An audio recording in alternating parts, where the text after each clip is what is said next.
If you need a nudge to finally tackle that photo scanning project you've been putting off, this is it. Today I've got a few tips to help you digitize your photo collection. Once your scanner is set up, launch the software it came with. These programs are actually pretty decent and are packed with features specifically designed for scanning photos. In this case, I'm using an Epson scanner and the Epson scanning utility. First, change the DPI, or the resolution. If you're only scanning the photos to archive them digitally and share them on Facebook, for example, 300 DPI is just fine. But if you plan to order enlargements in the future, go with 600 DPI. Scanning will take a little longer, but remember, you only have to do it once. Next, check to see if your program has an auto crop feature, which automatically crops multiple photos from one scan. This can literally triple the speed of your project, so enable it if it's there. And finally, the file output settings. JPEG is usually the default, and it's a great option if you need to save storage space, but really, you should be using the TIFF file format.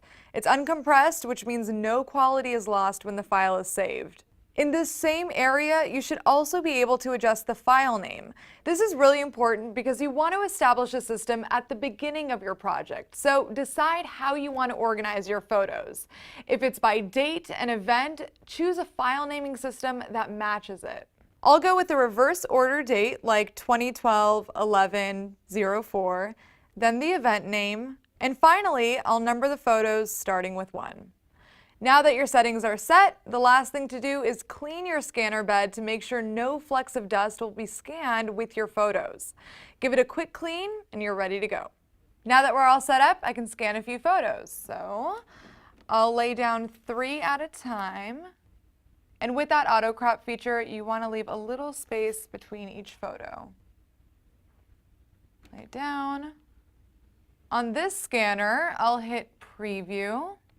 I can see the thumbnails for each photo, and before I do the final scan, I can even rotate them to make sure the orientation is right.